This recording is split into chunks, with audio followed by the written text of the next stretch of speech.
Hey kaiju fans, I'm Cooper, and now is the time to think about Frankenstein. 2018 marks the 200th anniversary of Mary Shelley's Frankenstein, and to celebrate, we'll be covering the monsters from Frankenstein vs. Baragon and the War of the Gargantuas in the following weeks. So let's kick it off with Toho's Frankenstein.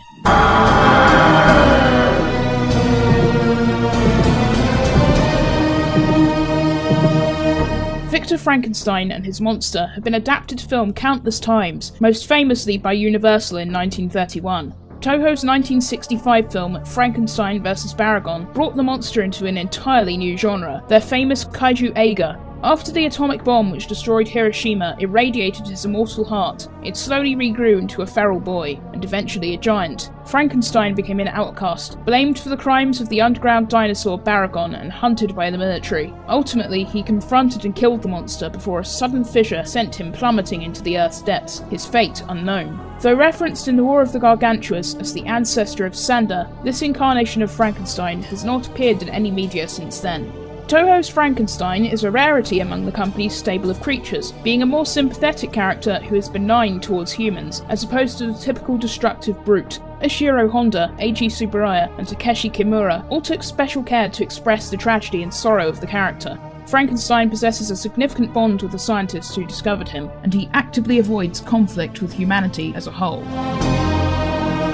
The idea of a giant version of Frankenstein's monster originated with legendary stop-motion animator Willis O'Brien, the man behind the original King Kong. His 1961 treatment for King Kong vs. Ginkgo pitted the eighth wonder of the world against a beast created by Victor Frankenstein's grandson out of animal parts, looking something like a hairless Kong. After hiring George Worthing Yates to adapt the treatment into a script, Universal producer John Beck sold it to Toho, who decided to keep Kong but change just about everything else. When King Kong vs. Godzilla became a box office sensation, the studio thought it could make lightning strike twice by having Godzilla take on Frankenstein. Toho tapped Takeshi Kimura to write Frankenstein vs. Godzilla. His setup for the fight was an odd one, with the Japanese self-defense force deliberately awakening Godzilla to combat Frankenstein, seeming to view the kaijin as the greater of the two evils. In the end, Toho chose Mothra as Godzilla's next opponent, while Kimura converted his screenplay into Frankenstein vs. Baragon. Frankenstein couldn't be portrayed like the usual Toho monster. The actor playing him would require makeup rather than a full-body suit. This change elated Eiji Tsuburaya, as it had always been challenging for his monster actors to convey emotion without showing their faces. Director Shintaro Ishihara recommended Koji Furuhata,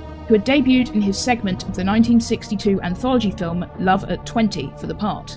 Frankenstein was to be the third and final role for this mysterious young actor, who won it through open auditions. As for Frankenstein's juvenile form, he was played by Sumio Nakao. The actors were fitted with green contact lenses in hopes of making them appear more Caucasian, since the Frankenstein novel and most of its film adaptations took place in Europe, and the character was intended to be German in Toho's treatment. Their prosthetics, a flattened head, and makeup and exaggerated brow, resemble the Universal Frankenstein first played by Boris Karloff. To ensure their safety on the miniature sets, they also wore skin-coloured shoes. Frankenstein's disembodied hand was realised using an elaborate scale model, which consisted of 5 fully moving fingers operated by a motor mechanism. Haruo Nakajima, who played Baragon, recalled that choreographing the fights between himself and Furuhata was easier than usual, since Tsuburaya filmed them at normal camera speed. Of Furuhata, he said, "He was mild-mannered, listened to me earnestly and obediently, and worked very hard."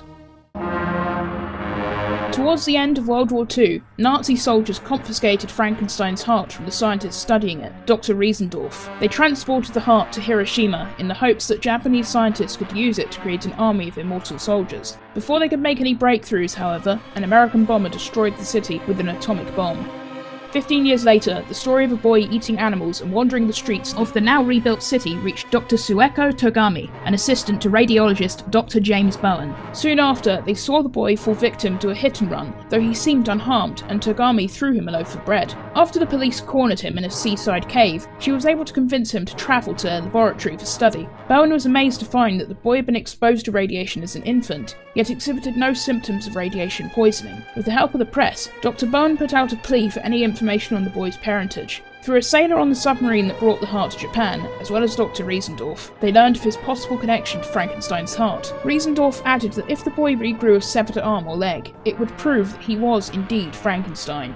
In the meantime, the boy had grown far larger than a normal human, forcing Bowen's team to house him in a cage. Bowen's other assistant, Dr. Kenichiro Kawaji, secretly attempted to remove the boy's hand to discover the truth, but he was interrupted by a TV crew who wanted to film the monster. The crew purposely agitated Frankenstein for the sake of some killer footage. Indeed, they made him a killer as he broke out of the cage. After causing panic in the streets of Hiroshima, he visited Sueko one last time before fleeing the city. In the aftermath of the attack, 2 reporters found a severed hand crawling in the cage, proving that the boy was Frankenstein. The scientists attempted to keep it alive by bathing it in a protein solution, but it soon escaped and trapped itself under a grate, starving to death. Meanwhile, reports of destroyed farms and slain livestock throughout Japan convinced the police and military that Frankenstein must be destroyed. Still, no one actually reported a Frankenstein sighting until he briefly menaced a pleasure cruise ship in Bioko. Tanks pursued him across the countryside, but he escaped after one fell into a pitfall trap he had dug for a wild boar. When the military came upon a destroyed, desolate village, they assumed Frankenstein was responsible. In reality, it was the work of the subterranean monster called Baragon. After Baragon attacked another village, 2 boys found Frankenstein hiding in an abandoned ammunition dump nearby. Army infantry opened fire on him, but Frankenstein was only frightened by the bullets and fled once more. Though Bowen's team was running low on funds, they continued dropping food parcels for him to retrieve. While they searched for him on foot, Kawaji revealed his plan to kill Frankenstein with explosives, as he was no longer confident that Sueko could tame the boy. Unfortunately, the first explosive he tested lured Baragon to the surface. Before the monster could devour Sueko, Frankenstein arrived to challenge him. Baragon retreated after a brief scuffle, allowing Frankenstein to rescue Kawaji and return him to his fellow scientists. As Baragon closed in on another village, Frankenstein intervened again, using hit-and-run tactics to lure the monster to his cave. There he retrieved a pair of torches to continue the fight, accidentally starting a forest fire when he threw one. Ultimately, he was able to kill Baragon by snapping his neck. As he howled in triumph, a fissure opened up beneath his feet, swallowing both monsters. Though The War of the Gargantuas is officially a sequel to Frankenstein vs. Baragon, it takes significant liberties with the events of the previous film, seeming to recast Frankenstein as a hairy fellow named Sander. The 3 researchers who raised him are renamed and mostly recast as well, and their lab moves to Kyoto. Many Japanese reference books state that Sander is the spawn of Frankenstein, growing from his cells in much the same way the aquatic gargantua Gyra grew from Sander's cells. Toho's official timeline for the Kiryu saga goes with this interpretation as well.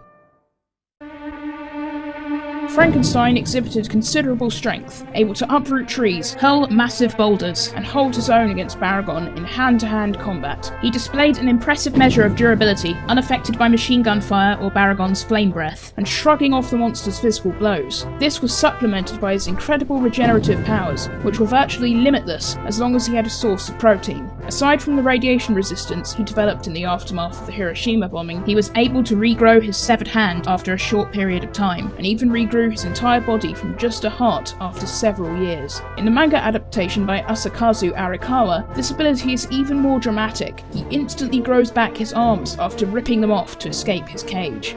Frankenstein possesses caveman-like intelligence. The monster makes his own clothing, builds traps to hunt for food, and uses fire for both warmth and offense. He is harmless to humans unless cornered and disoriented, and even then the deaths he caused were accidental. He defended the scientists who cared for him against Baragon, even allowing the kaiju to escape in order to save Kawaji. In his second bout with Baragon, he lured him far away from the village he was menacing.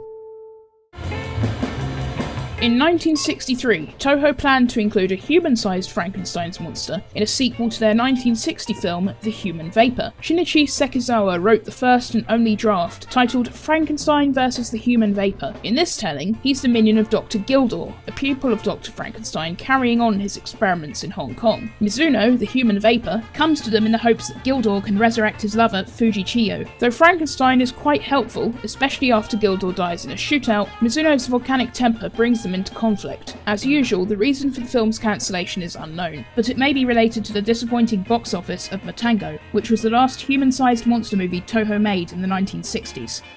Frankenstein took part in one of the most famous deleted scenes in kaiju history, the would-be American ending to Frankenstein vs. Baragon. The film was a co-production with UPA, led by Henry G. Saperstein. During post-production, he requested that Honda and Tsuburaya shoot a new ending involving a giant octopus, since Tsuburaya's effects for the creature in King Kong vs. Godzilla had so impressed them. Instead of a sinkhole, Frankenstein's end came at the tentacles of the cephalopod so bloodthirsty it crawled onto land to attack him, eventually dragging him into a lake. week. American magazines initially reported the title as Frankenstein vs. the Giant Devilfish, with famous monsters of filmland even publishing photos of Frankenstein dueling the octopus. But when American International Pictures distributed the film as Frankenstein Conquers the World, they used the original ending. According to Saperstein, the new octopus wasn't that good. No one saw the footage until 1983, when it accidentally aired on Japanese television. Toho and Tokyo Shock have since made it available on home video, although Tokyo Shock confusingly labelled it as part of an international version.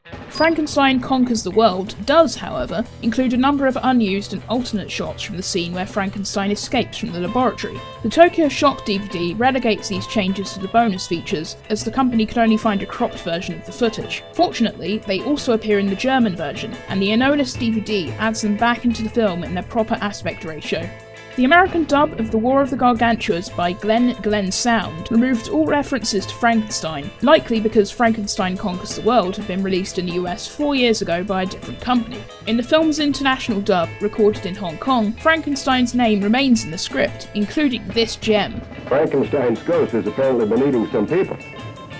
No! Frankenstein's name appears in the German titles of Ghidorah the Three-Headed Monster, The War of the Gargantuas, Ebera Horror of the Deep, Gamera vs. Gauss, The X from Outer Space, Gappa, King Kong Escapes, Son of Godzilla, Destroy All Monsters, Gamera vs. Giga, Godzilla vs. Hedorah, and Godzilla vs. Gigan. Contrary to popular belief, the German dubs never altered the plots of these films to credit Dr. Frankenstein with creating the kaiju. Still, there were a few unexplained offhand references throughout. Frankenstein's Ungeheuer?